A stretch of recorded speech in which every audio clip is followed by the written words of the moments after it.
Hello YouTube world. So I know it's been a while since I posted any videos regarding the Daisy Widebody. I just wanted to touch base. Mr. Bruce is sending me a stock kit, I believe unfinished, that I'll finish up. So I've got the gun where I think it should be. I've got it to where it shoots 460 or so with a cobalt spring, but that spring was a little bit too much with my piston head and abutment seal design.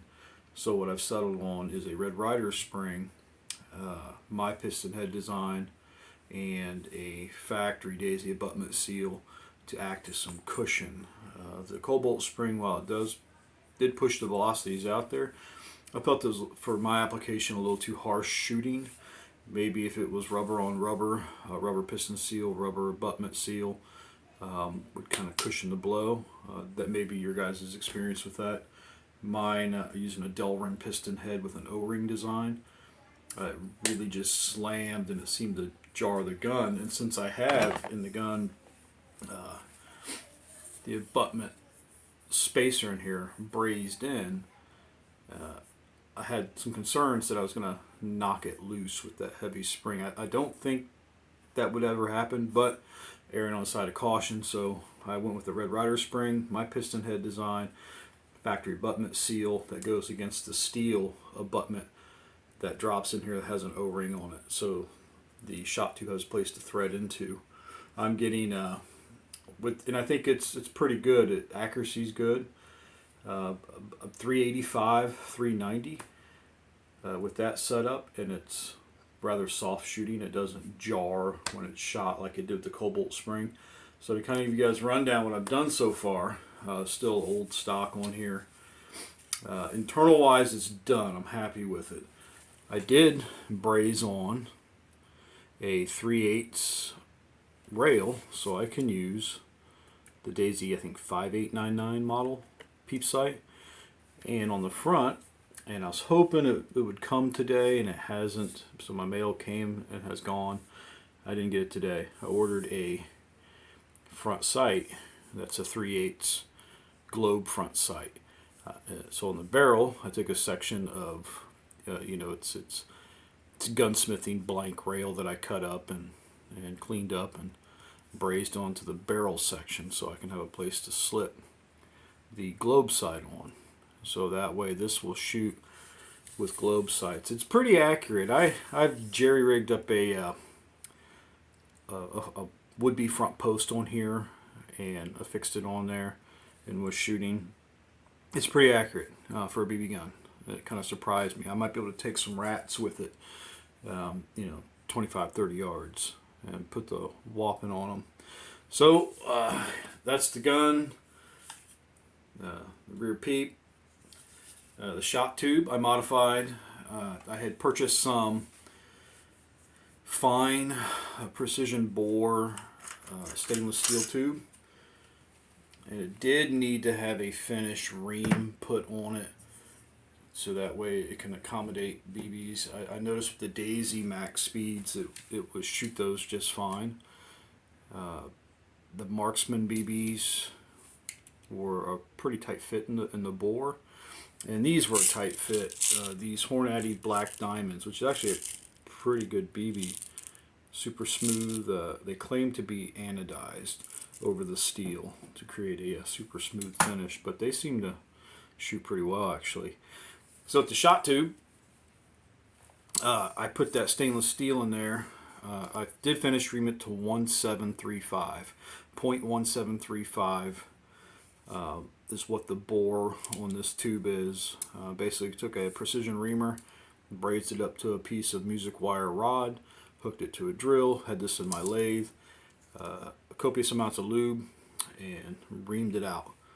And it has a super smooth bore that's dang near to the exact size of an airgun BB. So that way minimizes air loss when the gun discharges, air blown past the BB.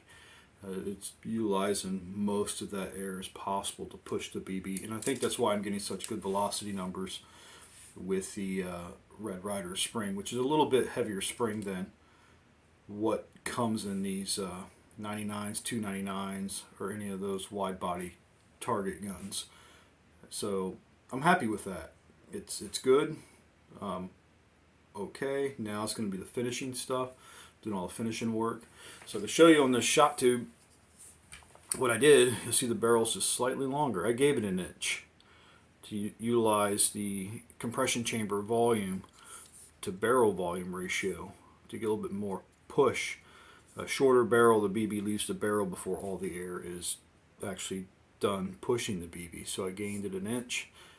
Set this up on the cap here. The cap uses the traditional roll pin to hold it to the shot tube BB feed mechanism. This piece here is a fix, has a set screw that holds it in place, a precision ream, so it's a nice snug fit down over it. That holds it in place to the shot cap. The shot cap has a roll pin that holds it to this, and that's that. So gained an inch, and I have a precision bore on this that again is dang near the exact size of a BB, slightly larger to accommodate that give and take with the different manufacturer diameter specs of BBs. So I've been getting subscribers, and also using the larger air tube, the ram tube, whatever you call it, Daisy has, I actually lost velocity. So I went with a newer version, seamless air tube, standard size, and brought my velocity back up. Using the overbore, reduced my velocity. Go figure. Yeah, so I don't know what the deal with that is. Maybe you guys had different experience, or however, it might be because of my combination of parts and platform that I'm doing here. So it shoots pretty good. I'm happy with that. I set out going with the velocity monster here. That can be achieved dang near 500 feet per second. Harsh shooting. The BBs get a little erratic when they're going that fast. So I just settled for the 380, 390 speed on the velocity, which is on point for me. So I've been getting a lot of subscribers jumping on. I noticed they're from various countries around the world that I've taken liberty to discuss some things with a few people that have posted some questions on some of the gun builds. I also build real firearms as a hobby. A few people have asked if you check out my channel, and again, my channel's not something for me to be a YouTube guru. I'm not very good at editing. I don't like to do all that. I spend my time more on the practical side of making things. But popular demand, people want me to do more videos and things like that and share what I'm doing, essentially. So on my channel, if we could call it that, there's a 22 cal single stroke pneumatic gun that I designed and built a few years ago. And that gun originally had a variable stroke piston in it that kind of worked in the sense of the Webley paradigm, where it loaded under preload with the spring and it would discharge when a weapon discharged to keep the shot cycle pressure up to the curve of shooting. I've long did away with that and went with this, a conventional piston. But this gun, it does have variable stroke.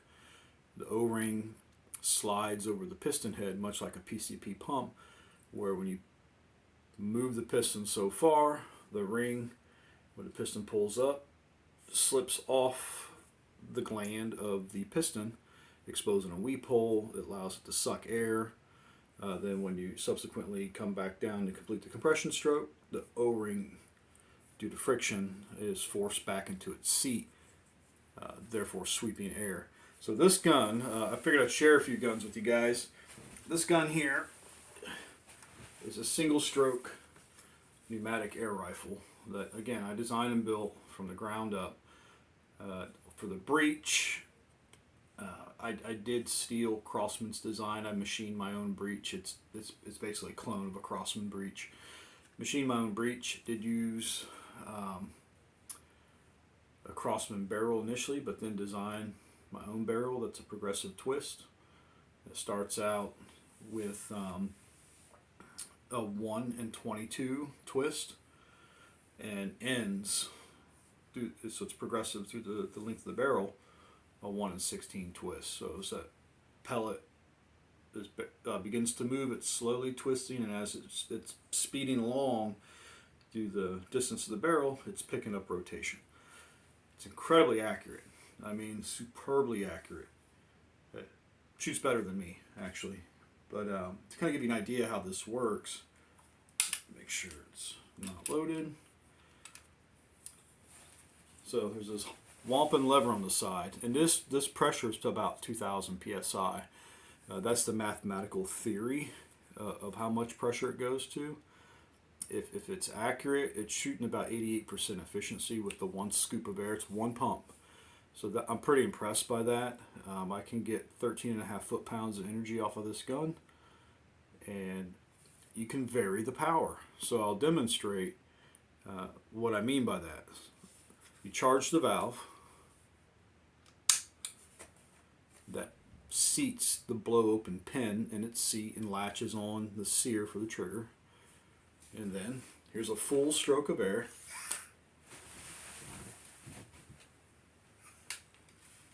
It's about 50 pounds to charge it. It's not so bad. And then that was a full charge. I have a homemade moderator that I put on here. If you didn't want to shoot at full power, you can shoot at half power or quarter power. Take a smaller stroke. So I had marked the side here of the lever where it's half a stroke of air, and that's right there. That's half of the total stroke of air. Half the total stroke does not equal half the output power, diminished returns and all that. Half a stroke, I can get about 415 out of it in 22 cal. A full stroke, the way I've got the valve set up on the volume, I can do 680 with it. So it's a nice platform. And again, it's my design. It's a single stroke gun. If you don't want to stroke it, you can do that to the lever and close it. But I bench shoot this, if you will, from my kitchen table out in the back. We have, here in Virginia, we have Norway rats, and they come out and get fallen seed from the bird feeder. They live in the woods. And I sit there and I pick them off. Get rid of them. So, here it is. Works very well. I share this. I'll do some video of this gun since people are wanting to see more videos of these things. I'll gladly do that. The stock was a QB78 stock that I've repurposed for my needs. Again, this tube is 1 3/8" diameter. It's just a big air tube. I had to route it out to accommodate this. The trigger pack is from a Crossman 1400 gun that I've totally redid the gut. The guts are not factory, and I had to make my own guts for it. I just needed a housing to put my guts in. But it all works together, and I thoroughly enjoy shooting this. This is my favorite air rifle ever.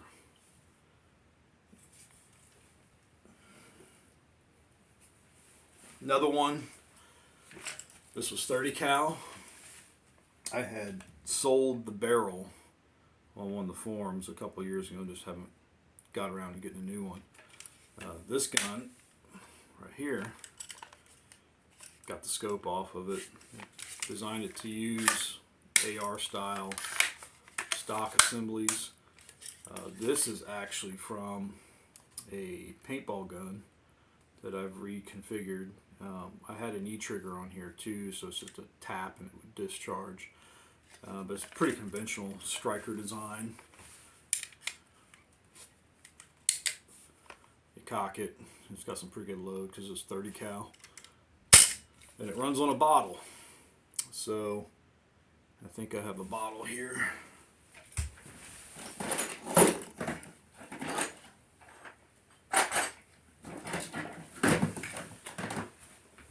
Here. So the bottle goes on the front. If I can put it on. I think it's empty.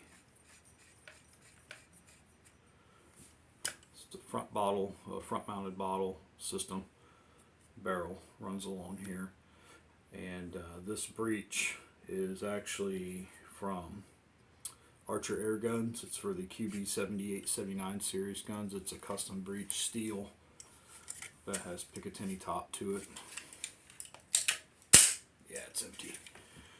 But the bottle goes on the front, and I regulate it. You know, they go to 3,000 psi the bottles, but I do 2,200 on the bottle output for the plenum pressure that pushes the projectile. This shoot a 30 cal slug, about 840, 860 in there, and so it's powerhouse for an air gun. It's not too bad. It shoots pretty hard, but I haven't shot it in quite a while. It's just sitting here in pieces. Broke down to this steel tube, a buffer assembly with an aluminum attachment. Various components make this up that I machined, and this is super fun to shoot. But it's loud, and you know, I'm in a neighborhood now. Can't really shoot it readily. I'll get it back up and going. Get a new barrel for it, and all that good stuff. Get back to shooting it. But this is one that I've designed and built. Again, paintball trigger frame. Mounts right on there. And it was perfect because it uses a sear engagement conventional to like modern firearms on these. You know, you have a trigger, sear return spring. Basically how it works, squeeze the trigger, sear is pulled away from the bolt slams home. And it's a single shot bolt action. So if you cock it, open the bolt, drop it around, and close the bolt, and then fire. But that one's fun. And on the reel side of stuff, I designed real firearms as well. I've got this. This is a 9mm that I designed and built. You know, like the plastic. I didn't make that, of course. The sights, the grip. I designed the lower to work around AK style grips. So any aftermarket AK grip or factory AK grip will bolt on here. And with that, the magazine, the magwell, it'll run on 5 different magazines as long as they're trapezoidal shape. Mac 10, Mac 11, Sten. Right now I've got a aftermarket Sten mag,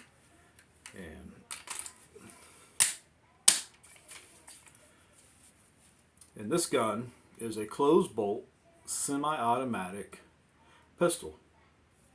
My lower, the trigger group that's in here is an AR-15 trigger parts, and I've designed it such that it's quick takedown. It is a quick takedown design. You see the pins, they've got a dimple. That means that's the side you push at. So just cock it, get the hammer back, push the pin. Pins plural. Pins pull out, they're captive so they don't get lost.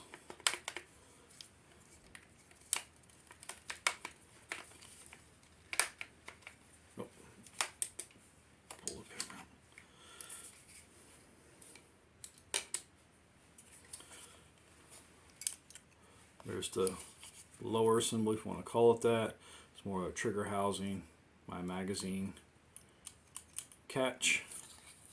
This is steel, and it's parkerized with a matte black finish over top of the parkerizing.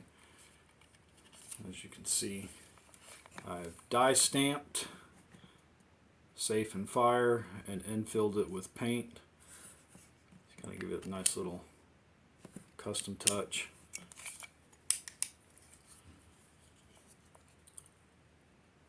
But it turned out very nice, and I've designed this in such a way that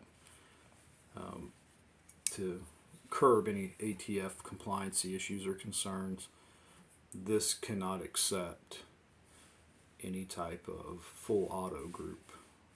The way this is currently milled and machined out, they can only use a standard set. It will not even accept an aftermarket drop-in trigger with the way this is machined. So, and that was by design, on purpose, for me. This gun can never be sold. It's mine. It'll never be sold. And I did that specifically for good reason. But I do have a competition.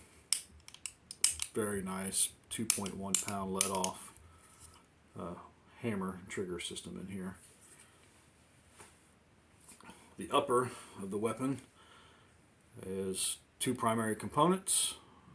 You have the tube, the steel tube, the receiver section, the lower mounting plate, and the mag well, which right here it locks in with the screw, locks into place, it curves and wraps around.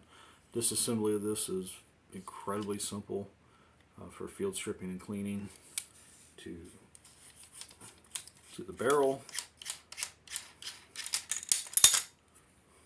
assembly, barrel spacer, bust out of it. And if you want to take the bolt assembly out,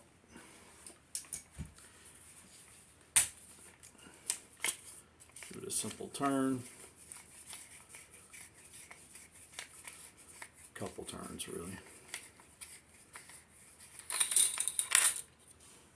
You will see the buffer from an AR in here. It's inverted to where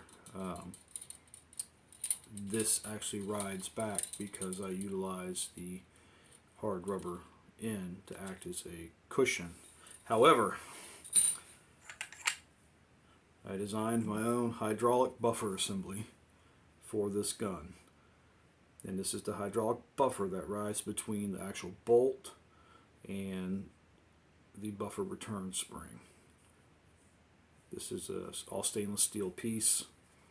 This piston rides inside here. It's captive with oil, and when this goes back, the inertia softens. It gets softened by that. The bolt, as you can imagine, it's like a conventional bolt. Pull the pin out. Once the hole is exposed, drop the bolt out. And here's the bolt assembly. Conventional bolt assembly, really, is what you would imagine one to look like.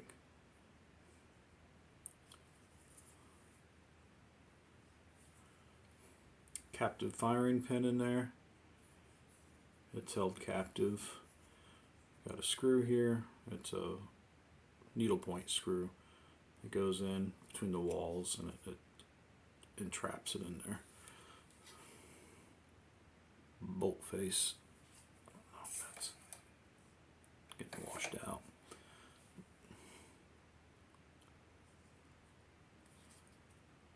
This is 4150 steel, properly heat treated before and after working on it.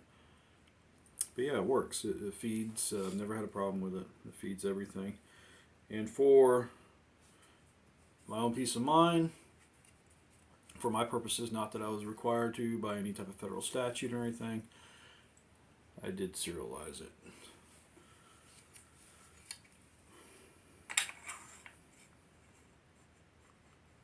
Assembly's the same as disassembly. Line up the bolt charging handle keyway hole. Now it's in there. This drops in behind it. Then of course the buffer assembly goes on the back.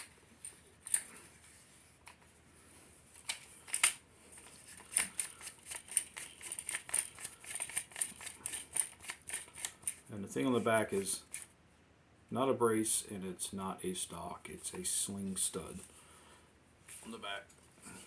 Sling that goes in there. So now that that's together, we take our barrel. It is keyed.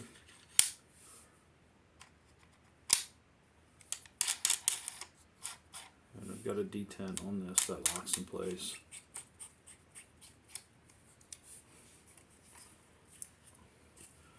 Upper assembly.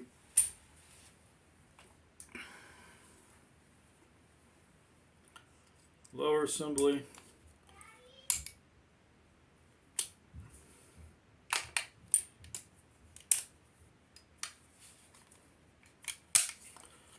Back together.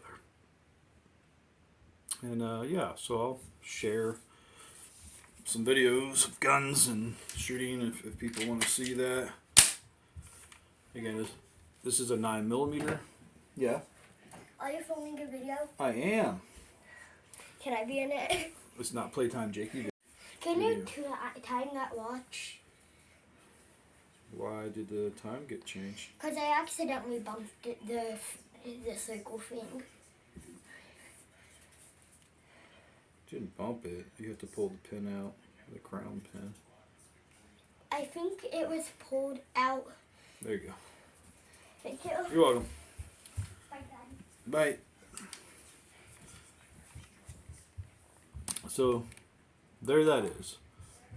9mm works. It's fun to shoot.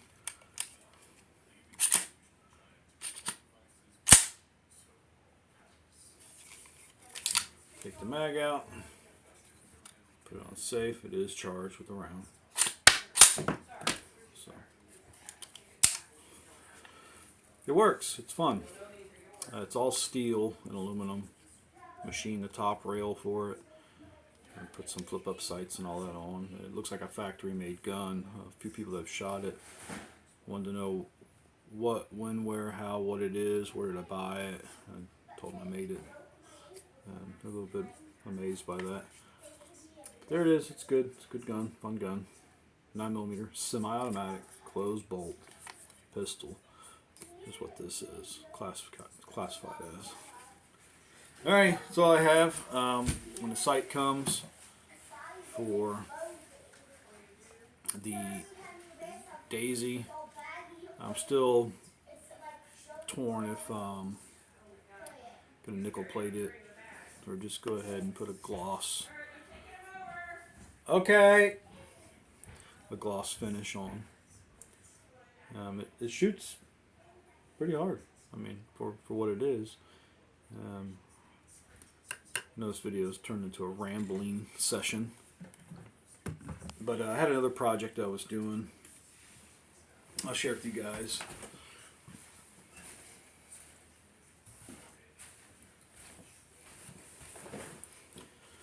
This one, finishing up this weekend. Started on it, ordered it from an auction place, and I know they're probably not the most ideal Crossman BB guns, but this is a 1600 BB-matic that I've refinished, put a new bake-on finish on, but you'll notice I'm redesigning a new rear sight for it.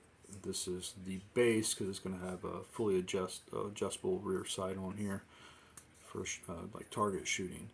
I put the stainless steel barrel in here as well. That's precision bore. Did a couple things to it. You know, machined off the front of the gun back to where the step starts for the barrel rib, and made my own plug for it. Made a stainless steel plug. You see 2 set screws hold it in place. Stainless steel plug, and threaded it to 1/2 by 28 for Airgun moderator. Threads on there. His thread protector of the cap. I know there's probably 101 other guns that were better suited for this, but the 1600, specifically the model 454, which is harder to find, is this gun. Made it a little different. It's more pure aluminum. My plan was to have it anodized, but it came with fully adjustable rear sight. I digress. Couldn't find one. I bought this one for like $20 and $20 shipping to get it from like Missouri. Then I was fine with that. But I will install a front sight on here that's secured by a screw and finish this rear sight. You see the part I machined attaches there. It's securely in place, and if you can imagine how this is going to work, the rear sight pivots on this pin like this, so it can be adjusted with a little wheel. Then that's for your elevation, and windage is the conventional side wheel for left or right. I was shooting this, it's just pretty accurate too. This is for my own purpose. This brings back memories. This particular gun when I was a child, had a 454 when I was little, really liked it. But yeah, it's pretty neat gun. Be kind of something unique to do. Be one-off. Someone shoots it like, oh wow, I don't remember being like that. Yeah, of course not. But redid everything, reported the valve, cleaned the valve, ported it, new seals, and I can shoot. It's like, 455. That's what this putting out, 460. That's doing a pretty good job. I will put a expansion chamber in here. There's room enough inside the gun to put one, attach it to the valve. So I'm going to experiment with that and see if that helps against cooldown, because these things, they're semi-automatic, double action. When you fire a few rounds, pow, pow, pow, pow, the valve tends to rapidly cool down, just inherent nature of CO2. But if I have an expansion chamber, you should be able to rapid fire a few more rounds before that occurs, before cooldown takes effect with it. But there's this gun. 1600 Powermatic. It's not the 454, although it's offspring. 454 came first, and then they came out with this one. Ran this model. Had a rear sight, but it was fixed, not adjustable any direction. It's just a fixed sight. And front plastic plug was the barrel plug for this. I've thrown that away.